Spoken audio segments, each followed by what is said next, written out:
Good morning my dear colleagues. Last 2 వీడియోస్లో మనము NPS and UPS గురించిన details and investment options second వీడియోలో చూసాము. ఈ థర్డ్ వీడియోలో ఒక ఎగ్జాంపుల్ తీసుకొని యూపీఎస్లో అండ్ ఎన్పిఎస్లో ఎంత అమౌంట్ వస్తుందో ఒకసారి క్యాలిక్యులేట్ చేస్తాము. దానికంటే ముందు మీకు ఇన్వెస్ట్మెంట్ ఆప్షన్స్లో చాలా ఇన్వెస్ట్మెంట్ ఆప్షన్స్ ఉన్నాయి. డిఫాల్ట్ ప్యాటర్న్ అని, యాక్టివ్ ప్యాటర్న్ అని, నెక్స్ట్ ఆటో చాయిస్ అని చెప్పి ఇలా ఉన్నాయని చెప్పి మీకు చార్ట్ చూపిస్తూ ఎక్స్ప్లెయిన్ చేశాను. బట్ ఒకసారి లైవ్గా ఎన్పిఎస్ వెబ్సైట్లో చూపిస్తే క్లారిటీగా ఉంటుంది అన్న ఉద్దేశంతో ఈరోజు ఎగ్జాంపుల్ కంటే ముందు ఎన్పిఎస్ వెబ్సైట్లో ఈ active choice, auto choice investment options ఎలా ఉంటాయి, యూపీఎస్కు ఒకవేళ స్విచ్ చేసుకోవాలి అనుకుంటే ఎలా స్విచ్ చేసుకోవాలి, ఇవన్నీ కూడా నేను చూపిస్తాను మీకు. ఇది మన ఎన్పిఎస్ వెబ్సైట్, ఎన్ఎస్డిఎల్ సిఆర్ఏ అన్న వెబ్సైట్ ఇది. దీంట్లో మన ఎన్పిఎస్ లేదా యూపీఎస్ ఐడి అండ్ పాస్వర్డ్ని యూజ్ చేసుకొని లాగిన్ అయిన తర్వాత ఈ విధంగా వస్తుంది. ఇది నా యొక్క యూపీఎస్ ఆర్ ఎన్పిఎస్ అకౌంట్. నేను ఆల్రెడీ నా డీటెయిల్స్తో లాగిన్ అయ్యాను. ఇక్కడ మీకు ఇన్వెస్ట్మెంట్ చాయిస్ ఏ విధంగా సెలెక్ట్ చేసుకోవాలి వాటి గురించి చూపిద్దాము ఒకసారి అన్న ఉద్దేశంతో ఇది ఓపెన్ చేశాను. ఇందులో ఫస్ట్ మేక్ ట్రాన్సాక్షన్ అన్నది ఫస్ట్ కాలంలో ఉంది చూడండి. ఇక్కడ మైగ్రేట్ టు యూపీఎస్ అంటే ఒకవేళ మనము యూపీఎస్లోకి మైగ్రేట్ అవ్వాలి అంటే ఈ ఆప్షన్ సెలెక్ట్ చేసుకొని ప్రొసీడ్ అవ్వచ్చు. ఇనిషియేట్ రిక్వెస్ట్, ఆల్రెడీ చేసుకున్న వాళ్ళకు స్టేటస్ చెక్ చేసుకోవడానికి స్టేటస్ వ్యూ అన్నది ఉంటుంది. కంట్రిబ్యూట్ ఆన్లైన్ అంటే ఇది మనము ఓన్గా సొంతంగా కంట్రిబ్యూషన్ చేసుకోవడానికి ఉపయోగపడుతుంది. ఇది change PFM dash asset class అని చెప్పింది. అంటే రెండింటికి కూడా ఒకటే మెనూ. అంటే మనం పెన్షన్ ఫండ్ మేనేజర్ను సెలెక్ట్ చేసుకోవాలన్నా, చేంజ్ చేసుకోవాలన్నా, లేదా అసెట్ క్లాస్ను చేంజ్ చేసుకోవాలన్నా, సెలెక్ట్ చేసుకోవాలన్నా కూడా ఇదే ఆప్షన్. ఇక్కడ ఒకసారి నేను మీకు ఇది చూపిస్తాను. సో మనము ఇన్వెస్ట్మెంట్ చాయిస్ చేంజ్ కోసము ఈ విధంగా రిక్వెస్ట్ చేసుకోవాల్సి ఉంటుంది. ఆల్రెడీ మన ప్రాన్ నెంబర్ అనేది జనరేట్ అవుతుంది. ఇక్కడ టైర్ టైప్ టైర్ 1 అంటే ఎన్పిఎస్లో మీరు ఉంటే టైర్ 1 అని చూపిస్తుంది. నెక్స్ట్ టైర్ 2 అంటే అది ఇన్వెస్ట్మెంట్ అకౌంట్, అది ఆప్షనల్, ఓపెన్ చేసుకుంటే చేసుకోవచ్చు లేదంటే లేదు. నేను టైర్ 2 కూడా ఎనేబుల్ చేసుకున్నాను కాబట్టి టైర్ 2 చూపిస్తుంది. నెక్స్ట్ రీసెంట్గా నేను యూపీఎస్లోకి మైగ్రేట్ అయ్యాను కాబట్టి యూపీఎస్ అన్నది చూపిస్తుంది. సో ఫస్ట్ మీకు టైర్ 1 ఎన్పిఎస్ అన్నది సెలెక్ట్ చేసుకొని సబ్మిట్ కొట్టాము. కొద్దిగా సైట్ స్లో ఉన్నట్టుంది.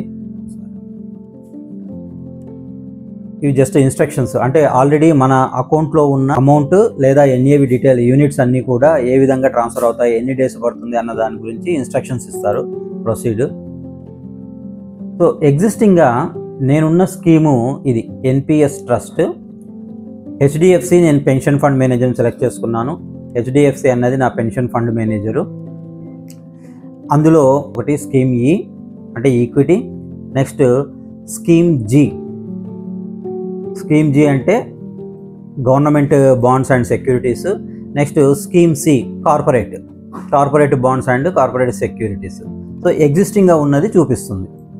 నేను సెలెక్ట్ చేసుకున్నది మోడరేట్ ఆటో చాయిస్. ఇక్కడ చూడండి, మోడరేట్ ఆటో చాయిస్ బ్రాకెట్లో LC50 అని ఉంది. సో నేను చేసుకున్న ఇన్వెస్ట్మెంట్ ప్రిఫరెన్స్ టైప్ వచ్చేసి మోడరేట్ ఆటో చాయిస్.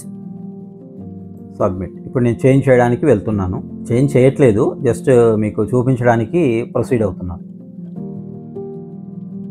సో ఇది ఎగ్జిస్టింగ్ హెచ్డిఎఫ్సి పెన్షన్ మేనేజరు. తర్వాత దాంట్లో ఉన్న ఇన్వెస్ట్మెంట్ ఆప్షన్స్ అన్నవి ఇవి. ఎంత పర్సంటేజ్ ఉంది? ఈ అన్నది 34%, సి అన్నది 22%, జి అన్నది 44% ఉంది. ఇక్కడ కింద మీకు న్యూ ఇన్వెస్ట్మెంట్ స్కీమ్ చాయిసెస్ అని కనబడుతున్నాయి కదా, న్యూ ఇన్వెస్ట్మెంట్ స్కీమ్ చాయిసెస్. ఇక్కడ స్కీమ్ ప్రిఫరెన్స్ టైప్ ఇందులో చూడండి, మీకు ఇంతకుముందు చెప్పినవన్నీ కూడా ఉన్నాయి. యాక్టివ్ చాయిస్ అంటే ఇది 100% ఓన్లీ గవర్నమెంట్ బాండ్స్లో మాత్రమే ఇన్వెస్ట్ చేస్తుంది. అంటే మీరు ఒకవేళ యాక్టివ్ చాయిస్ సెలెక్ట్ చేసుకుంటే మీరు సెలెక్ట్ చేసుకున్న ఫండ్ మేనేజర్ ద్వారా మీ అమౌంట్ అంతా కూడా గవర్నమెంట్ బాండ్స్లో ఇన్వెస్ట్ చేయబడుతుంది. This is called active choice. Next auto చాయిస్లో 2 టైప్స్ ఉంటాయని చెప్పాము ఇంతకుముందు. Moderate auto choice, conservative auto choice. Moderate auto choice అంటే 50% ఈక్విటీలోకి వెళ్తుంది, remaining government bonds and corporate బాండ్స్లోకి డైవర్ట్ అవుతుంది. That up to the age of 35 మనకు ఏజ్ క్రాస్ అయిన తర్వాత ఈక్విటీ అలొకేషన్ అన్నది తగ్గుతూ పోతుంది, గవర్నమెంట్ బాండ్స్లోకి అలొకేషన్ అన్నది పెరుగుతూ పోతుంది. LC50 అదేవిధంగా LC25 అంటే 25% ఈక్విటీలోకి అలొకేషన్ ఉంటుంది అప్ టు ఏజ్ ఆఫ్ 35 తర్వాత ఈక్విటీ అలొకేషన్ తగ్గుతూ రిమైనింగ్ గవర్నమెంట్ బాండ్స్లోకి అన్నది మైగ్రేట్ అవుతుంది. స్టాండర్డ్ చాయిస్, దీన్ని మనము డిఫాల్ట్ చాయిస్ అని కూడా అంటాం. ఈ default pattern or default choice అంటే ఏంటంటే ఇందులో ముగ్గురే ఫండ్ మేనేజర్స్ ఉంటారు, SBI, LIC, UTI. వాటికి మన అమౌంట్ అన్నది డిస్ట్రిబ్యూట్ అవుతూ ఉంటుంది. సో ఇప్పుడు ఫస్ట్ మీకు యాక్టివ్ చాయిస్ సెలెక్ట్ చేసుకొని చూపిస్తున్నాను చూడండి. యాక్టివ్ చాయిస్ చూడండి, ఒకటే ఫండ్ మేనేజర్ మనం సెలెక్ట్ చేసుకోగలుగుతాం. వీళ్ళందరూ fund managers Aditya Birla, axis, DSP, HDFC, ICICI, Kotak, LIC, so SBI, Tata, UTI వీళ్ళందరూ కూడా ఫండ్ మేనేజర్స్. ఒకే ఒక ఫండ్ మేనేజర్ మనం సెలెక్ట్ చేసుకోగలుగుతాము. తర్వాత ఇక్కడ ఎటువంటి ప్రొవిజను లేదు మీకు, అంటే స్కీమ్ టైప్ చేంజ్ చేసుకోవడానికి కార్పొరేట్ బాండ్స్ కానీ ఇవేవి కూడా మనకు ఉండదు ఇందులో. ఎందుకంటే యాక్టివ్ చాయిస్ అంటే 100% కూడా గవర్నమెంట్ బాండ్స్లోకి వెళ్ళిపోతుంది. అందుకే పర్సంటేజ్ ఆటోమేటిక్గా వచ్చింది, పర్సంటేజ్ ఆఫ్ కంట్రిబ్యూషన్ 100 అని చెప్పేసి ఆటోమేటిక్గా ఉంది. నెక్స్ట్ మోడరేట్ ఆటో చాయిస్ తీసుకుందాం. నేను ఆల్రెడీ ఎగ్జిస్టింగ్గా మోడరేట్ ఆటో చాయిస్లోనే ఉన్నాను కాబట్టి మీకు ఫస్ట్ ఫండ్ మేనేజర్ అడుగుతుంది, ఎందుకంటే నేను ఆల్రెడీ HDFCలో ఉన్నాను. So fund manager for suppose నేను UTI సెలెక్ట్ చేసుకున్నాను అనుకోండి. UTI సబ్మిట్ కొడితే మీకు ఫస్ట్ ఓన్లీ ఇక్కడ మనం ఫండ్ మేనేజర్ని మాత్రమే సెలెక్ట్ చేసుకోగలుగుతాం. ఎందుకోసం అనంటే ఆటో చాయిస్ అంటే ఫిక్స్డ్గా ఉంటాయి, ఏవి ఇన్వెస్ట్మెంట్ ఆప్షన్స్ అనేవి ఫిక్స్డ్గా ఉంటాయి. Equity, next corporate, government bonds, వేటికి ఎంత పర్సంటేజ్ ఉండాలి అన్నది ఫిక్స్డ్గా ఉంటుంది. కాబట్టి ఇక్కడ మనం ఓన్లీ చాయిస్ సెలెక్ట్ చేసుకొని ఫండ్ మేనేజర్ని సెలెక్ట్ చేసుకొని ప్రొసీడ్ అవుతే మీకు సరిపోతుంది. ఆటోమేటిక్గా మీరు ఆ చాయిస్లోకి కన్వర్ట్ అయిపోతారు. మీ ఏజ్ ప్రకారము అసెట్ క్లాసెస్ అన్నవి అడ్జస్ట్ అవుతూ ఉంటాయి. అంటే ఈక్విటీలో పర్సంటేజ్ ఆఫ్ అలొకేషన్ తగ్గుతూ గవర్నమెంట్ బాండ్స్లోకి అలొకేషన్ అనేది పెరుగుతూ ఉంటుంది. కాబట్టి ఇక్కడ మీరు ఎటువంటి అసెట్ క్లాస్ అనేది సెలెక్ట్ చేసుకోవాల్సిన అవసరం ఉండదు, ఓన్లీ ఫండ్ మేనేజర్ మాత్రమే సెలెక్ట్ చేసుకోవాలి. సో నేను ఆల్రెడీ HDFCలో ఉన్నాను, మార్చుకోదలుచుకోలేదు, జస్ట్ మీకు చూపించడానికే ఇది ఓపెన్ చేశాను. సేమ్ LC25 కూడా అంతే. ఇక్కడ ఓన్లీ మీరు ఫండ్ మేనేజర్ సెలెక్ట్ చేసుకుంటారు, ప్రొసీడ్ అవుతారు. ఆ తర్వాత OTP అవన్నీ అడుగుతాయి, కంప్లీట్ అవుతుంది రిక్వెస్ట్ అన్నది. నెక్స్ట్ స్టాండర్డ్ చాయిస్లో మీకు ఏమీ కనబడట్లేదు చూడండి, అంటే ఫండ్ మేనేజర్ కనిపించట్లేదు, నెక్స్ట్ అసెట్ క్లాసెస్ చాయిసెస్ కూడా కనపడట్లేదు. ఎందుకంటే స్టాండర్డ్ చాయిస్ సెలెక్ట్ చేసుకున్నామంటే మీరు ఆటోమేటిక్గా SBI, UTI, LICని సెలెక్ట్ చేసుకున్నట్టే ఫండ్ మేనేజర్స్ను. వాటిలో 33.3 33.4 అలొకేషన్ అన్నది కూడా ఫిక్స్ చేసుకున్నట్టే. కాబట్టి ఎటువంటి చాయిసెస్ కూడా మీకు చూపించట్లేదు. జస్ట్ మీరు సబ్మిట్ కొడితే ఆటోమేటిక్గా OTP పేజ్కి వెళ్ళిపోతుంది. సెక్యూరిటీ క్వశ్చన్ OTP పేజ్ తర్వాత ప్రొసీడ్ అయిపోతుంది. సో ఇక్కడ మేము ఆల్రెడీ ఆటో చాయిస్ సెలెక్ట్ చేసుకున్నాం కాబట్టి ఇక్కడ కనబడుతుంది మీకు ఆల్రెడీ నేను ఏ ఫండ్ మేనేజర్ సెలెక్ట్ చేసుకున్నాను, ఏ అసెట్ క్లాసెస్ సెలెక్ట్ చేసుకున్నాను, వాటి యొక్క పర్సంటేజ్ ఆఫ్ అలొకేషన్ ఎంత ఉంది అన్నది కూడా మీకు చూపిస్తుంది. ఈ అంటే ఈక్విటీ 34% ఉంది, ఎందుకంటే అప్ టు 35 ఏజ్ వరకు మాత్రమే 50% ఉంది అలొకేషన్. ఆ తర్వాత తగ్గుతూ వస్తుంది. అరౌండ్ ఇప్పుడు నా ఏజ్ 43-44 ఉంటుంది కాబట్టి 34 అన్నది చూపిస్తుంది. మళ్ళీ నాకు 1 ఇయర్ క్రాస్ అయినంబడే, అంటే ఏజ్ 1 ఇయర్ పెరిగినంబడే ఈక్విటీ అనేది 32కి వెళ్ళిపోతుంది, గవర్నమెంట్ బాండ్స్ అనేది 46కి వెళ్తుంది. సో ఆ విధంగా అలొకేషన్ అన్నది చేంజ్ అవుతూ ఉంటుంది. నెక్స్ట్ మీకు ఇందులోనే ఇవి ఇన్వెస్ట్మెంట్ చాయిసెస్, ఫండ్ మేనేజర్ని ఏ విధంగా చేంజ్ చేయాలి అన్నది. నెక్స్ట్ ఇందులోనే ఇంకా స్విచ్ టు టైర్ 1 ఇవన్నీ మీకు అనవసరం. ఇవన్నీ కూడా మనం పాన్ కార్డు రీప్రింట్ చేసుకోవాలంటే ఇవన్నీ కూడా ఉంటాయి. అకౌంట్ స్టేట్మెంట్, ఈ అకౌంట్ స్టేట్మెంట్లో ఇప్పటి వరకు మనకు ఎవ్రీ మంత్ ట్రాన్సాక్షన్స్ అవుతూ ఉంటాయి కదా, ఆ ట్రాన్సాక్షన్ డీటెయిల్స్ ట్రాన్సాక్షన్ స్టేట్మెంట్లో ఉంటుంది. As of now, as on date మన అకౌంట్లో ఎన్ని యూనిట్స్ ఉన్నాయి, ఎంత అమౌంట్ ఉంటుంది, మనం ఇన్వెస్ట్ చేసిన అమౌంట్కు రిటర్న్స్ ఎంత వచ్చాయి, ఇవన్నీ కూడా హోల్డింగ్ స్టేట్మెంట్లో ఉంటుంది. నెక్స్ట్ వాలంటరీ స్టేట్మెంట్ అంటే మనము ఏమన్నా కంట్రిబ్యూట్ చేసి ఉంటే ఆల్రెడీ, అంటే మన ఓన్గా ఏమన్నా కంట్రిబ్యూట్ చేసి ఉంటే అది వాలంటరీ స్టేట్మెంట్లో కనబడుతుంది. నెక్స్ట్ బిల్లింగ్ స్టేట్మెంట్ అంటే మనకు ఛార్జెస్ ఉంటాయి. NPS అకౌంట్ మెయింటైన్ చేయడానికి కానీ UPS అకౌంట్ మెయింటైన్ చేయడానికి ఛార్జెస్ ఉంటాయి, నామినల్గా ఉంటాయి. ఆ ఛార్జెస్ ఎప్పుడెప్పుడు మనం పే చేసాము అంటే యూనిట్స్ రూపంలో కట్ అయిపోతూ ఉంటుంది every year account maintain charges అన్నది, అది ఈ బిల్లింగ్ స్టేట్మెంట్లో కనబడుతుంది. మీరు ఒక్కసారి ఇప్పుడు హోల్డింగ్ స్టేట్మెంట్ చూడండి, నేను UPSలోకి మైగ్రేట్ అయ్యాను కాబట్టి మీకు ఎలా ఉంటుంది అన్నది చూపిస్తున్నాను చూడండి. ఇది నా యొక్క UPS అకౌంట్, ఈ యొక్క డీటెయిల్స్ మొత్తం కూడా, అంటే tier 1, tier 2 and UPS details. Next ఇది యూపీఎస్ హోల్డింగ్ సమ్మరీ హెచ్డిఎఫ్సిలో. అంటే నా టైర్ 1లో ఎన్పిఎస్ టైర్ 1లో ఏవైతే ఉన్నాయో అవే ఆటోమేటిక్గా యూపీఎస్లో కూడా కన్వర్ట్ అవుతాయి. అంటే అదే చాయిస్, మోడరేట్ ఆటో చాయిసే ఉంటుంది. నెక్స్ట్ అదే పెన్షన్ ఫండ్ మేనేజర్ తోటి మనకు యూపీఎస్లోకి కన్వర్ట్ అయ్యింది. ఇక్కడ మీకు ఇంతకుముందు యూపీఎస్ చెప్పేటప్పుడు గవర్నమెంట్ మనం ఏ చాయిస్లో ఉన్నా default pattern or default choice తోటి మన కంట్రిబ్యూషన్స్ చేస్తే అది ఎలా అవుతుంది అన్నది కంపేర్ చేస్తుంది. కంపేర్ చేసుకోవడానికి బెంచ్ మార్క్ కార్పస్ అన్నది యూజ్ అవుతుంది అని చెప్పాను. సో ఇక్కడ చూడండి, నేను రీసెంట్గా యూపీఎస్లోకి కన్వర్ట్ అయ్యాను. కానీ నేనున్నది దేంట్లో ఉన్నాను, హెచ్డిఎఫ్సి ఫండ్ మేనేజర్ తోటి ఆటో చాయిస్లో ఉన్నాను, మోడరేట్ ఆటో చాయిస్లో ఉన్నాను. కాబట్టి నేను ఇన్వెస్ట్ చేస్తే నా అమౌంట్ ఇంత ఉంది, అరౌండ్ 34,70,000 అగ్రిగేట్ అమౌంట్ ఉంది, టోటల్ అమౌంట్ ఉంది ఇందులో. అదే ఒకవేళ నేను నా అమౌంట్ను డిఫాల్ట్ చాయిస్లో ఇన్వెస్ట్ చేసి ఉంటే, అంటే ఎస్బీఐ, యూటీఐ, ఎల్ఐసి అటువంటివి సెలెక్ట్ చేసుకొని, అంటే గవర్నమెంట్ ఏదైతే ఫిక్స్డ్గా పెట్టిందో డిఫాల్ట్ చాయిస్ ఆప్షను, ఆ ఆప్షన్లో నా అమౌంట్స్ అన్నీ కూడా ఇన్వెస్ట్ చేసి ఉంటే, ఎవ్రీ మంత్ కంట్రిబ్యూషన్స్ అన్నీ కూడా ఇన్వెస్ట్ చేసి ఉంటే ఎంత ఉండాలి, 34,39,000. అంటే గవర్నమెంట్ ఇచ్చిన ఆప్షన్లో ఇన్వెస్ట్ చేస్తే నా అమౌంట్ ఆల్మోస్ట్ 34,40,000 ఉండాలి. బట్ నేను చేసుకున్న అకౌంట్లో, అంటే నేను చేసుకున్న ఆప్షన్స్ ద్వారా జనరేట్ అయింది 34,70,000. అంటే నా అమౌంట్ ఇండివిజువల్ కార్పస్ అన్నది ఎక్కువగా ఉంది. ఆ డిఫరెన్సే ఇక్కడ చూపిస్తుంది, 31,067 రూపీస్. అయితే నేను ఈఎఫ్సి పెన్షన్ ఫండ్ అన్నది ఆల్మోస్ట్ జస్ట్ 1.5 year బ్యాక్ మాత్రమే నేను సెలెక్ట్ చేసుకున్నాను. అదే ఎర్లీ ఏజ్లో చేసుకొని ఉంటే ఈ డిఫరెన్స్ అనేది ఇంకా ఎక్కువ ఉండేది. ఎందుకంటే ఈక్విటీలో కొద్దిగా గ్రోత్ ఎక్కువ ఉంటుంది కాబట్టి ఈ ఎక్సెస్ అమౌంట్ అనేది నాకు ఎక్కువ జనరేట్ అయ్యేది. నేను రీసెంట్గా చేసుకున్నాను కాబట్టి పెద్దగా వేరియేషన్ లేదు. అంటే బెంచ్ మార్క్ కార్పస్ తోటి ఈక్వల్గా ఉంది, ఆల్మోస్ట్ 31,000 అంటే పెద్ద వేరియేషన్ కాదులేండి. సో ఈ విధంగా మీరు ఎప్పుడు అంటే అప్పుడు చెక్ చేసుకోవచ్చు, ఇండివిజువల్ కార్పస్ ఎంత ఉంది, బెంచ్ మార్క్ కార్పస్ అంటే గవర్నమెంట్ క్యాలిక్యులేషన్ ప్రకారం బెంచ్ మార్క్ కార్పస్ ఎంత ఉంది అన్నది ఈ రెండు మీరు ఎవ్రీ మంత్ చెక్ చేసుకోవచ్చు. ఒకవేళ మీరు ఏదైనా విత్డ్రాయల్స్ చేసి ఉంటే ఆబ్వియస్గా ఇండివిజువల్ కార్పస్ అన్నది బెంచ్ మార్క్ కార్పస్ కంటే తక్కువ ఉంటుంది, ఎందుకంటే మీరు విత్డ్రాయల్ చేసుకుంటారు కాబట్టి. సో ఇక్కడ షార్ట్ ఫాల్ అనేది కనబడుతుంది, నెగిటివ్ ఎంట్రీ కనబడుతుంది, మైనస్ అని చెప్పి. సో ఈ షార్ట్ ఫాల్ను మీరు రిటైర్మెంట్ అయ్యే లోపల కూపప్ చేయాలి. అప్పుడు మాత్రమే మీరు 100% అంటే ఫుల్ పెన్షన్కు ఎలిజిబుల్ అవుతారు. లేదంటే పెన్షన్ అన్నది ప్రపోర్షనేట్గా తగ్గుతుంది. మీరు చేయకపోయినా నష్టమేం లేదు, ప్రపోర్షనేట్గా పెన్షన్ తగ్గుతుంది. లేదు అని అంటే మీరు ఏదో ఒక టైంలో ఆ షార్ట్ ఫాల్ అనేది కవర్ చేసుకుంటూ రావచ్చు. ఇది నేను ఆల్రెడీ ఎన్పిఎస్ అకౌంట్ టైర్ 1ను క్లోజ్ చేయలేదు, అంటే యూపీఎస్లోకి మైగ్రేట్ అయిన టైర్ 1 అన్నది నేను కంటిన్యూ చేస్తున్నాను. జస్ట్ ఒకసారి రీసెంట్గా ఎలా ఉంటుంది అన్న దాంతో ఒక 1,500 కంట్రిబ్యూట్ చేశాను, వాలంటీర్ కంట్రిబ్యూషను. దాని యొక్క డీటెయిల్స్ ఉన్నాయి. ఎన్పిఎస్ టైర్ 2 అకౌంట్ అన్నది ఉంది నాది, టైర్ 2 కూడా జస్ట్ మెయింటైన్ చేస్తున్నాను. సో దీంట్లో సెలెక్ట్ చేసుకోవచ్చు మనం. చూడండి ఇక్కడ ఓన్లీ నేను యాక్టివ్ చాయిస్లో ఉన్నాను.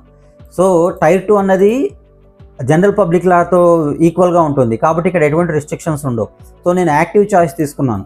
మన సెంట్రల్ గవర్నమెంట్లో యాక్టివ్ చాయిస్ అంటే ఓన్లీ గవర్నమెంట్ సెక్యూరిటీస్, అంటే స్కీమ్ జీ టైప్. కానీ ఇక్కడ యాక్టివ్ చాయిస్ అంటే డిఫరెంట్, మనకు నచ్చిన స్కీమ్స్ సెలెక్ట్ చేసుకోవచ్చు. చూడండి, నేను కోటక్ పెన్షన్ ఫండ్ తీసుకున్నాను టైర్ 2, ఇది ఈక్విటీలో 75% ఉంది, 75% అలొకేషన్ ఇచ్చాను. ఎల్ఐసి పెన్షన్ ఫండ్ గవర్నమెంట్ బాండ్స్కి తీసుకున్నాను, అందులో అలొకేషన్ 25% ఇచ్చాను నేను. సో ఇక్కడ ఒక్కొక్క దానికి అంటే ఒక్కొక్క అసెట్ క్లాస్కు ఒక్కొక్క పెన్షన్ ఫండ్ మేనేజర్ని సెలెక్ట్ చేసుకోవచ్చు. నెక్స్ట్ అసెట్ క్లాస్లో కూడా ఎంత పర్సంటేజ్ అన్నది కూడా మనం సెలెక్ట్ చేసుకోవచ్చు. నేను మ్యాక్సిమం ఇక్కడ 75 ఇచ్చాను, ఇంతకుముందు 75% ఉంది, ఇప్పుడు 100% చేశారు ఈక్విటీ. బహుశా అది ఇంకా చేంజ్ అయినట్టుగా లేదు, ఇది మనం సెలెక్ట్ చేసుకోవచ్చు 100% వరకు. బట్ ఎన్పిఎస్ వెబ్సైట్లో ఆ చేంజెస్ ఇంకా ఇన్కార్పొరేట్ కానట్టున్నాయి, ఎందుకంటే October 1 నుంచి మాడిఫికేషన్ అయ్యాయి ఇవన్నీ కూడా రూల్స్. సో దీనికి మన సెంట్రల్ గవర్నమెంట్ ఎన్పిఎస్ అకౌంట్కు వేరియేషన్ ఉంటుంది. మనము 70%, 80% ఈక్విటీలో అలొకేషన్ ఇచ్చుకోవడానికి వీలు కాదు. ఇది టైర్ 2 కాబట్టి నేను టైర్ 2లో 75% ఇచ్చుకున్నాను. ఓన్లీ 2 మాత్రమే సెలెక్ట్ చేసుకున్నాను అసెట్ క్లాసులు, గవర్నమెంట్ బాండ్స్ అండ్ ఈక్విటీ. ఒకసారి ఎన్పిఎస్ వెబ్సైట్లో చేంజెస్ వచ్చిన తర్వాత నేను 100% ఈక్విటీకి అలొకేట్ చేస్తాను, ఎందుకంటే టైర్ 2 అన్నది నా చాయిస్ కాబట్టి నేను ఆ విధంగా ప్రొసీడ్ అయిపోవచ్చు. ఇవి మీకు హోల్డింగ్ స్టేట్మెంట్, ఇవన్నీ విత్డ్రాయల్స్ ఇనిషియేట్ చేయడానికి, నెక్స్ట్ ఎన్పిఎస్ నుంచి ఎగ్జిట్ చేయడానికి, ఎగ్జిట్ అంటే at the time of retirement కానీ రిజిగ్నేషన్ కానీ వాటి కోసము మనం ఏమైనా ట్రాన్సాక్షన్ చేసి ఆ ట్రాన్సాక్షన్ డీటెయిల్స్ సంబంధించి ఇవి. నెక్స్ట్ ఇది జస్ట్ ఊరికి మీకు నో యువర్ పెన్షన్ అని చెప్పి ఒక క్యాలిక్యులేటర్ ద్వారా చూపిస్తుందండి. ఇది మన ఎన్పిఎస్ యొక్క అకౌంట్ యొక్క డీటెయిల్స్. ఎన్పిఎస్ అయినా యూపీఎస్ అయినా మీకు ఇలాగే వస్తుంది. మేము యూపీఎస్లోకి మైగ్రేట్ అయ్యాం కాబట్టి ఇది ఒక అడిషనల్ కాలం చూపిస్తుంది. ఏది మన బెంచ్ మార్క్ కార్పస్ తోటి కంపారిజన్ అనమాట.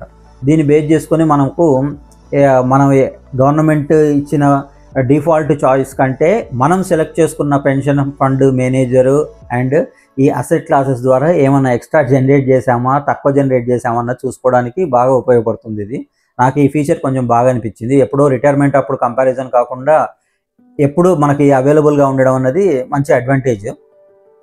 సో ఇది లాగౌట్ అవుతున్నాను. నెక్స్ట్ మనము ఒక ఇండివిజువల్ కేసును అంటే ఒక డీటెయిల్స్ను తీసుకొని ఎన్పిఎస్లో ఎంత అమౌంట్ వస్తుంది, యూపీఎస్లో ఎంత అమౌంట్ వస్తుంది, వాటి యొక్క కంపారిజన్ చేద్దాము. అయితే దానికంటే ముందు మీకు ఎన్పిఎస్లో మనకు యాన్యుటీ పర్చేజ్ అన్న ఆప్షన్ ఉందని చెప్పాను. అంటే at the time of retirement మనము 60% అమౌంట్ ఎన్పిఎస్ నుంచి విత్డ్రా చేసుకోవచ్చు. 40% అమౌంట్ యాన్యుటీ అనేది పర్చేజ్ చేయాలి. ఆ యాన్యుటీ పర్చేజ్ అంటే నథింగ్ బట్ లైక్ మీరు ఒక ఎఫ్డి లాగా డిపాజిట్ చేయాలి. దీన్ని ఇక్కడ మనం యాన్యుటీ పర్చేజ్ అంటాము. మీకు సింపుల్గా అర్థం అవడం కోసం చెప్తున్నాను. సో ఏదో ఒక యాన్యుటీ మేనేజర్ దగ్గర మనము ఆ 40% అమౌంట్ను పర్చేజ్ కోసము ఆథరైజేషన్ ఇవ్వాలి. అప్పుడు దాని మీద వచ్చే ఇంట్రెస్ట్ను మనకు యాన్యుటీ రూపంలో ఎవ్రీ మంత్ అన్నది పే చేస్తారు. ఎందుకంటే ఇంతకుముందు ఎఫ్డీలకు మంత్లీ పేమెంట్ ఆప్షన్ అన్నది ఉండేది కాదు. ఓన్లీ మెచ్యూరిటీ అప్పుడు మాత్రమే చేసేవాళ్ళు. బట్ ఇప్పుడు చాలా banks monthly, quarterly, half yearly కూడా ఎఫ్డి ఇంట్రెస్ట్ రిటర్న్స్ అన్నవి పే చేస్తున్నారు. ఎనీహౌ ఇక్కడ మనం యాన్యుటీ గురించి మాత్రం మాట్లాడదాం. సో ఈ యాన్యుటీ ఎంత వస్తుంది ఏంటి అన్న దానికోసం మనకి ఈ సిఆర్ఏ ఎన్ఎస్డిఎల్ వెబ్సైట్లో, ఇది ఆథరైజ్డ్ గవర్నమెంట్ వెబ్సైట్. ఇది దీంట్లో మనము చెక్ చేసుకోవచ్చు ఒకసారి. యాన్యుటీ రేట్స్ అన్నవి ఫిక్స్డ్గా ఉండవు, ఎప్పుడు మారుతూ ఉంటాయి. అంటే మనం పర్చేజ్ చేసే నాటికి ఎంత రేట్ ఉంటుందో ఆ రేట్ తోటే మనకు త్రూ అవుట్ ద టర్మ్ అన్నది పే చేస్తారు. దీంట్లో ఎన్ని ఆప్షన్స్ ఉంటాయి, ఎవరెవరు ఏ యాన్యుటీ ప్రొవైడర్స్ ఎంత యాన్యుటీ పే చేస్తున్నారో మీకు ఇక్కడ ఒక ఓవర్వ్యూ వస్తుంది. ఇది తెలుసుకుంటే మీకు ఆ కంపారిజన్లో ఉపయోగపడుతుంది. అంటే అసలు యాక్చువల్గా మనకి ఎన్పిఎస్లో ఎంత యాన్యుటీ, సమ్ పెన్షన్ అని చెప్పి అనుకోండి, ఇందులో కూడా ఎన్పిఎస్లో ఎంత పెన్షన్ వస్తుంది, అది ఎలా ఉంటుందన్నది మీకు ఒకసారి ఐడియా వస్తుందని చెప్పి ఈ వెబ్సైట్ చూపిస్తున్నాను. ఇక్కడ ఇది మనము government sector subscriber, some date of birth 25/10/1981. Okay.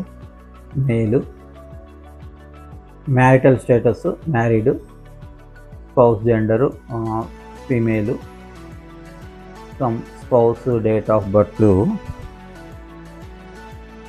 2/4/1982.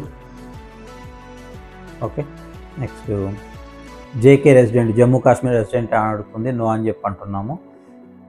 NPS corpus to be utilised for annuity, ఎంత అమౌంట్ మీరు ఎన్పిఎస్ కార్పస్ యూజ్ చేస్తారో అని అడుగుతుంది. నేను అప్రాక్సిమేట్గా మనం అప్పటికి రిటైర్ అయ్యే టైంకు ఈజీగా 1 crore పైనే ఉంటుంది కాబట్టి 40% 1 crore అని చెప్పి రాస్తున్నాను. మీకు ఈ అమౌంట్ ఎంత జనరేట్ అవుతుంది ఏంటి అన్నది మనము ఎగ్జాంపుల్ చెప్పినప్పుడు ఆ క్యాలిక్యులేషన్ షీట్లో చూసుకొని అప్రాక్సిమేట్గా ఇక్కడ ఎంటర్ చేసుకోవచ్చు. బట్ ఇక్కడ నేను ఒక 1 crore అనేది రాస్తున్నాను. మనకి ఈజీగా ఐడెంటిఫికేషన్ కోసం సింపుల్గా ఉంటుందన్న ఉద్దేశంతో రాస్తున్నాను. యాన్యుటీ ఫ్రీక్వెన్సీ అంటే మనకు యాన్యుటీ అనేది ఎప్పుడెప్పుడు పే చేయాలి. మనము జనరల్గా ఎవ్రీ మంత్ సర్వైవల్ అవసరం అవుతుంది కాబట్టి నేను మంత్లీ అనేది సెలెక్ట్ చేసుకుంటున్నాము. లేదు మనకు మంత్లీ అవసరం లేదు, క్వార్టర్లీ, హాఫ్ ఇయర్లీ, ఇయర్లీ కూడా మనం సెలెక్ట్ చేసుకోవచ్చు. సో మంత్లీ పెట్టుకున్నాను. యాన్యుటీ సర్వీస్ ప్రొవైడర్, ఇక్కడ మనం సెలెక్ట్ చేసుకోవాలి. యాన్యుటీ సర్వీస్ ప్రొవైడర్స్ని సెలెక్ట్ చేసుకోవాలి. ఇంతకుముందు ఏ విధంగా అయితే పెన్షన్ ఫండ్ మేనేజర్ సెలెక్ట్ చేసుకున్నారో ఇక్కడ మనము యాన్యుటీ సర్వీసెస్ను ప్రొవైడ్ చేసుకోవాలి. అంటే ఎవరి దగ్గర మనం యాన్యుటీ అనేది పర్చేజ్ చేస్తున్నాం, లైక్ ఎఫ్డి అనేది ఏ బ్యాంక్లో పెడుతున్నారు అన్న దానికోసము అదేవిధంగా ఇక్కడ కూడా వీళ్ళని సెలెక్ట్ చేసుకుంటాం. నేను కొన్ని స్టాండర్డ్ బ్యాంక్స్ను వాటిని సెలెక్ట్ చేసుకొని మీకు కంపారిజన్ చూపిస్తాను. సో మనం ఇక్కడ చూడండి, government sector subscriber, first annuity age 44 years. అంటే ఈ డేట్కు ఇది ఫ్యూచర్గా చేయడానికి ఉపయోగపడదు. ఈ డేట్కు సపోజ్ మనము ఒక 1 crore రూపీస్ అన్నది డిపాజిట్ చేస్తే యాన్యుటీ ఎంత వస్తుంది ఎవ్రీ మంత్ అన్నదానికి ఇక్కడ చూపించాడు. ఇది మనము నా ఏజ్ 60 yearsకు వచ్చినప్పుడు అంటే 2041-42లో ఎంత వస్తుందని ఇప్పుడు గెస్ చేయలేము. ఎందుకంటే యాన్యుటీ రేట్ అన్నది తక్కువ అవుతుంది. అప్పుడు యాన్యుటీ రేట్ అంటే ఇంట్రెస్ట్ రేట్స్ అన్నది గవర్నమెంట్ మీద డిపెండ్ అయి ఉంటుంది, ఆర్బీఐ రేట్స్ మీద డిపెండ్ అయి ఉంటాయి కాబట్టి అవి మనం ఇప్పుడు చేయలేము. ఓన్లీ యాజ్ ఆన్ డేట్కు ఎంత వస్తుంది అన్నది తీసుకున్నారు. ఇందులో ఈ యాన్యుటీ దాంట్లో 2 టైప్స్ ఉంటాయి. ఒకటి with return of purchase price, ఇక్కడ రాసి ఉంచండి, with return of purchase price with ROP. Next without return of purchase price without ROP.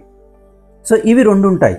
ఇందులో ప్రతి దాంట్లో మళ్ళీ 2 టైప్స్ ఉంటాయి. ఒకటి annuity for life, joint life annuity, NPS family income. Next without రిటర్న్లో 2 ఉన్నాయి, annuity for life, joint life annuity. వీటి details first తెలుసుకుందాం. ఇక్కడ కింద మీకు నోటింగ్లో క్లియర్గా ఒక్కొక్కటి రాస్తారు చూడండి. ఇక్కడ రాస్తారు చూడండి, the annuity amount shown above are for the day quote is generated. అంటే ఈ రేట్స్ ఏవైతే ఉన్నాయో, అంటే ఆ పైన అమౌంట్స్ రేట్స్ ఏవైతే ఇచ్చాడో అవి ఈ రోజుకు మాత్రమే అప్లికేబుల్ అనమాట. మే differ from the value at the time of purchase of annuity due to changes in premium rates by the annuity service provide during the period. So మనం యాక్చువల్గా ఎప్పుడైతే పర్చేజ్ చేస్తామో ఆ డేట్ రోజు ఉన్నప్పుడు మాత్రమే కరెక్ట్ వాల్యూ అన్నది ఉంటుంది, అవి చేంజెస్ అవుతూ ఉంటాయి అని చెప్పాడు. నెక్స్ట్ ఇది ఎన్ఏ అంటే నాట్ అప్లికబుల్, అది వదిలేండి. ఇక్కడ చూడండి, annuity for life with ROP అంటే విత్ రిటర్న్ ఆఫ్ ప్రీమియం అని. ఆర్ఓపి అంటే return of premium. Subscriber will get annuity for life time and on death of subscriber payment of annuity ceases and 100% of the purchase price will be returned to the nominee or nominees. అంటే annuity for life with ROP అంటే మనము ఎవరైతే official యాన్యుటీని purchase చేస్తున్నాడో ఆ purchase అతను బ్రతికున్నంత వరకు వస్తుంది annuity అన్నది. అంటే ఎవ్రీ మంత్ పెన్షన్ టైప్లో ఇక్కడ ఇచ్చారు కదా, 54,000, 52,000, 53,000, ఇది ఈ అమౌంట్ అన్నది అతను బతికున్నంత వరకు కూడా వస్తుంది. తర్వాత అతను ఒకవేళ చనిపోయిన తర్వాత అప్పుడు ఎవ్రీ మంత్ పేమెంట్స్ అనేవి ఆగిపోయి మనమైతే ఎంతకైతే అమౌంట్ పెట్టి యాన్యుటీ పర్చేజ్ చేసామో, అంటే మనం ఇక్కడ ₹1,00,00,000 ఇన్వెస్ట్మెంట్ చేసి యాన్యుటీ పర్చేజ్ చేసాం, ఆ 1 crore రూపీస్ అంతా కూడా నామినీకి కానీ మనం ఎంతమంది నామినీలను డిసైడ్ చేసి ఎంత పర్సంటేజ్లో డిసైడ్ చేస్తామో వాళ్ళకు ఇవ్వడం అన్నది జరుగుతుంది. నెక్స్ట్ సెకండ్ వచ్చేసి joint life annuity with ROP. Subscriber will get annuity for life అంటే ఎవరైతే అఫీషియల్ యాన్యుటీ పర్చేజ్ చేస్తున్నాడో అతడు బతుకున్నంత వరకు కూడా ఎవ్రీ మంత్ యాన్యుటీ అన్నది పేమెంట్ చేస్తారు. And on the death of the subscriber annuity will be payable to the spouse for life time. అతను చనిపోయిన తర్వాత అతని భార్యకు కానీ భర్త, అంటే ఆమె చనిపోతే ఆమె భర్తకు, ఆమె బతుకున్నంత వరకు కూడా ఎవ్రీ మంత్ యాన్యుటీ అన్నది పే చేస్తారు. On death of the spouse అంటే ఒకవేళ భర్తో భార్యో వాళ్ళు చనిపోయిన తర్వాత కూడా payment of annuity ceases. Every month మనకిచ్చే యాన్యుటీ ఉంటుంది కదండి పెన్షన్ టైప్లో, అది కంప్లీట్గా ఎండ్ అయిపోతుంది. 100% ఆఫ్ ద పర్చేస్ ప్రైస్ అంటే ఇప్పుడు మనం 1 crore రూపీస్ పెట్టి పర్చేజ్ చేసాం కదా యాన్యుటీని, will be return to the nominees. అది మన నామినీస్కు రిటర్న్ చేస్తారు. అంటే ఇక్కడ joint life annuity with ROP అంటే ఫస్ట్ అఫీషియల్కు ఎవ్రీ మంత్ యాన్యుటీ అన్నది, అంటే పెన్షన్ టైప్లో వచ్చే యాన్యుటీ అనేది వస్తుంది. అతను చనిపోయిన తర్వాత అతని స్పౌస్కు వస్తుంది, అంటే అఫీషియల్ యొక్క స్పౌస్కు ఎవ్రీ మంత్ యాన్యుటీ అన్నది వస్తుంది. ఒకవేళ స్పౌస్ కూడా చనిపోతే నెక్స్ట్ ఎవరైతే నామినీస్ ఉంటారో, అంటే పిల్లలు కానీ వీళ్ళు ఉంటారు కదా, ఆ మనం ఏదైతే 1 crore రూపీస్ డిపాజిట్ చేశామో ఆ అమౌంట్ అంతా కూడా మన నామినీస్కి వెళ్తుంది. ఇది joint life annuity with ROP. ROP అంటే రిటర్న్ ఆఫ్ పర్చేస్ ప్రైస్, అంటే మనం ఇన్వెస్ట్మెంట్ చేసిన అమౌంట్ అంతా కూడా రిటర్న్ వస్తుంది. Next NPS family income with ROP. ఇది కొత్తగా చేశారు, ఇది స్టార్టింగ్లో లేదు. ఫ్యామిలీ ఇన్కమ్ విత్ ఆర్ఓపి అంటే ఫస్ట్ అఫీషియల్కు లైఫ్ టైము, అంటే అతను బతుకున్న రోజులు కూడా ఎవ్రీ మంత్ యాన్యుటీ అన్నది వస్తుంది. అతను చనిపోయిన తర్వాత స్పౌస్కు ఆమె కానీ అతను కానీ చనిపోయే వరకు ఎవ్రీ మంత్ యాన్యుటీ అన్నది వస్తుంది. నెక్స్ట్ స్పౌస్ చనిపోయిన తర్వాత డిపెండెంట్ మదర్ కానీ లేకపోతే డిపెండెంట్ ఫాదర్ కానీ ఉంటే సబ్స్క్రైబర్కు వాళ్లకు ఎవ్రీ మంత్ యాన్యుటీ వస్తుంది. సో ఈ యాన్యుటీ కంటిన్యూ అవుతూ వస్తుంది. అందరూ అయిపోయిన తర్వాత, అంటే ఇంకెవరూ లేరు యాన్యుటీ తీసుకునే వాళ్ళు అన్నాక, మనం ఎంతైతే అమౌంట్ ఇన్వెస్ట్ చేసామో, ఇక్కడ మనం 1 crore రూపీస్ ఇన్వెస్ట్ చేసాం కదా, ఆ 1 crore రూపీస్ కూడా మళ్ళీ చిల్డ్రన్ ఎవరైతే బతుకుంటారో వాళ్లకు హ్యాండ్ ఓవర్ చేయడం జరుగుతుంది. ఇక్కడ చూడండి, payment on the death of the last యాన్యుటెంట్ payment of annuity ceases. అంటే లాస్ట్కి ఎవరైతే యాన్యుటీలో మనం పర్చేజ్ చేసినప్పుడు పేర్లు అన్నీ ఇచ్చుకుంటూ వచ్చింటాం కదా, first official, next spouse, mother, father, ఈ విధంగా ఇచ్చుకుంటూ వచ్చింటాము. వాళ్ళందరూ చనిపోయిన తర్వాత పేమెంట్ ఆఫ్ యాన్యుటీ సీజెస్, అంటే ఇంకా పేమెంట్ అన్నది ఆగిపోతుంది. ఎవ్రీ మంత్ పేమెంట్స్ అనేవి ఆగిపోతాయి. 100% of the purchase price will be return to the surviving children of the subscriber or legal heirs. So పిల్లలు ఉంటే పిల్లలకు, లేదు అంటే మనం ఎవరైతే లీగల్ హెయిర్ ఉంటారో మనకు వాళ్లకు ఆ అమౌంట్ అన్నది, ఆ 1 crore రూపీస్ అన్నది కూడా హ్యాండ్ ఓవర్ చేయడం అనేది జరుగుతుంది. నెక్స్ట్ ఈ కిందివి సేమ్ పైన ఉన్న annuity for life with ROP ఉంది కదా, వితౌట్ ఆర్ఓపి కూడా సేమ్, బట్ ఓన్లీ చేంజ్ ఏంటంటే ఇక్కడ యాన్యుటీ మాత్రమే వస్తుంది మీకు. మీరు పెట్టిన 1 crore రూపీస్ అన్నది రిటర్న్ రాదు. Same joint life annuity without ROP ఇక్కడ కూడా అంతే. ఫస్ట్ అఫీషియల్కి వస్తుంది, అఫీషియల్ చనిపోయిన తర్వాత స్పౌస్కి వస్తుంది, స్పౌస్ చనిపోయిన తర్వాత ఎటువంటి రిటర్న్ అన్నది ఇంకా ఉండదు, అక్కడతోటి ఎండ్ అయిపోతుంది. ఇది annuity for life without ROP, joint life annuity without ROP. ఇక్కడ మీకు మరి అందరూ ఆర్ఓపి సెలెక్ట్ చేసుకుంటారు కదా, వితౌట్ ఆర్ఓపి ఎందుకు ఎవరు సెలెక్ట్ చేసుకోరు అంటే ఒకసారి రేట్ ఆఫ్ ఇంట్రెస్ట్ చూడండి, మీకు క్లారిటీ వస్తుంది. వితౌట్ ఆర్ఓపికి రేట్ ఆఫ్ ఇంట్రెస్ట్ కొద్దిగా ఎక్కువ ఉంటాయి, విత్ ఆర్ఓపికి రేట్ ఆఫ్ ఇంట్రెస్ట్ అన్నవి తక్కువ ఉంటాయి. ఇక్కడ చూడండి ఒకసారి ఫస్ట్ యాక్సిస్ లైఫ్లో మీకు రేట్ ఆఫ్ ఇంట్రెస్ట్ ఎంత వర్కౌట్ అవుతుంది, 1 crore రూపీస్ పెడితే మీరు 5.92% ప్రయాణం కింద మీకు వచ్చేది 49,300 రూపీస్ అనుకోండి ఆల్మోస్ట్.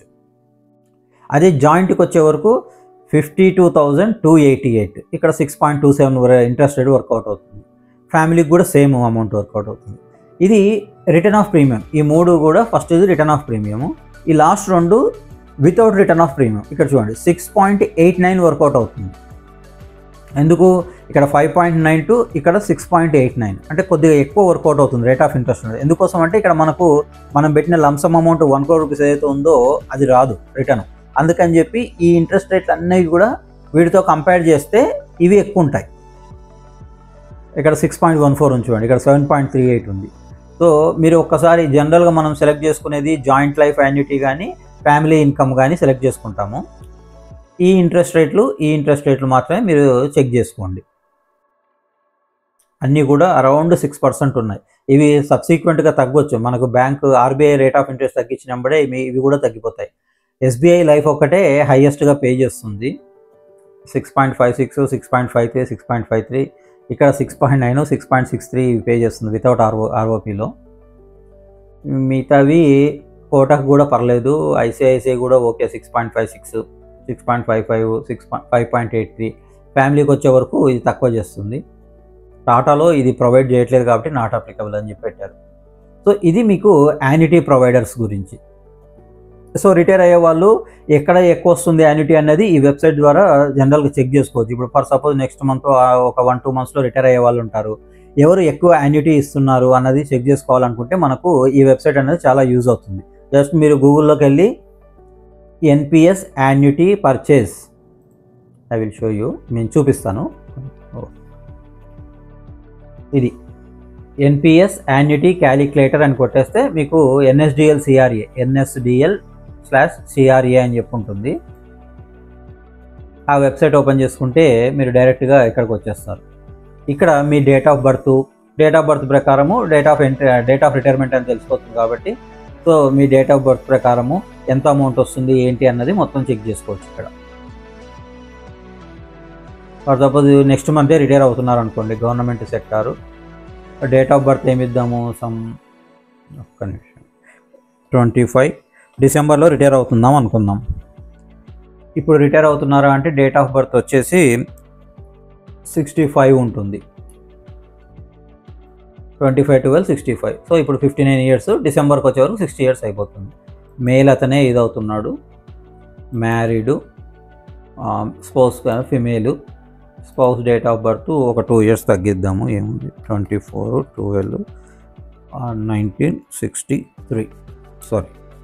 66 ఇస్తున్నాను, ఎగ్జాంపుల్ కాబట్టి ఏదో ఒకటి ఇస్తున్నాను నేను. ఇక్కడ ఎన్పిఎస్ కార్పస్ ఒక 50 లక్షలు పెడతాను, 50 లక్షలు మంత్లీ కావాలనుకుంటున్నాము. ఒక 2 సెలెక్ట్ చేసుకుంటాం. ఇంతకుముందు మనం చూసినప్పుడు కొంచెం ఐసిఐసిఐ బాగానే ఇస్తుంది. నెక్స్ట్ కోటక్ ఒకటి, ఎస్బీఐ లైఫ్ ఒకటి, కోటక్ కూడా ఎక్కువే ఉంది, హెచ్డిఎఫ్సి. ఈ 4 తోటి మీరు చెక్ చేసుకోండి ఒకసారి. అన్నీ కూడా సెలెక్ట్ చేసుకోవచ్చు మనం, అన్నీ సెలెక్ట్ చేసుకున్నా మీకు క్లియర్గా తెలుస్తుంది. ఇంకా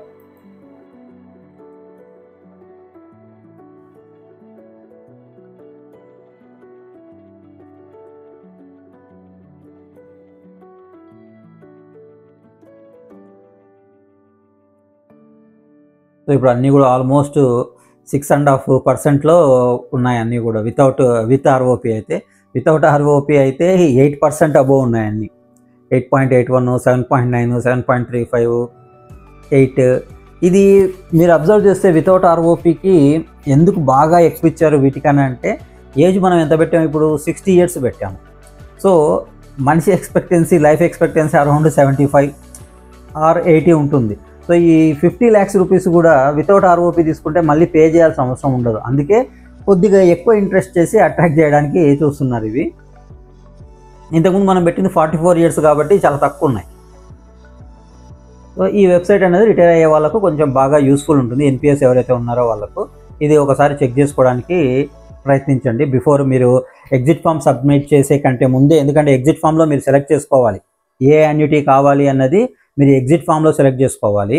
కాబట్టి ఎగ్జిట్ ఫామ్ సబ్మిట్ చేసేదానికంటే ముందే మీరు ఈ వెబ్సైట్ చెక్ చేసుకొని వేటిలో ఎంత యాన్యుటీ వస్తుంది, ఎంత పెన్షన్ వస్తుంది అన్నది చూసుకొని వాళ్ళని ఒకసారి ఈ యాన్యుటీ ప్రొవైడర్స్ ఉంటారు కదా, మీరు వెబ్సైట్లో వెళ్ళినా కనబడుతుంది, లేకపోతే బ్యాంక్లో ఎవరిని అడిగినా చెప్తారు. HDFC life insurance, ICICI, Kotak, మిగతావి కూడా అన్నీ కూడా చెక్ చేసుకోండి. ఎంతమంది యాన్యుటీ ప్రొవైడర్స్ ఉన్నారో అంతమంది దగ్గర కూడా సెలెక్ట్ చేసుకోండి.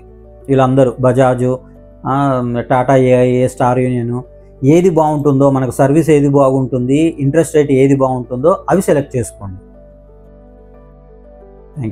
థ్యాంక్ యూ అండి. నెక్స్ట్ వీడియోలో మనము లైవ్ కేస్ తీసుకొని ఎగ్జాంపుల్ చూపిస్తాను నేను. అప్పుడు మీకు పూర్తిగా క్లారిటీ వస్తుంది. అసలు ఎన్పిఎస్లో ఎంత అమౌంట్ వస్తుంది, యూపీఎస్లో ఎంత అమౌంట్ వస్తుంది, రెండింటి కంపారిజన్ ఎలా చేయాలి అంటే ఓన్లీ మనం అక్కడ ఫిగర్స్ చూసి కంపేర్ చేయకూడదు. సో కంపారిజన్ ఏ విధంగా చేయాలి, మనం ఏది సెలెక్ట్ చేసుకుంటే బాగుంటుంది, తర్వాత యూపీఎస్లో ఉన్న మేజర్ డిసడ్వాంటేజెస్ ఏంటి, మన రోల్ ఏ విధంగా దాంట్లను సాల్వ్ చేసుకోవడానికి ట్రై చేయొచ్చు, ఎన్పిఎస్లో ఉంటే డిసడ్వాంటేజ్ ఏంటి, మొత్తం మీకు చెప్తాను. Thank you.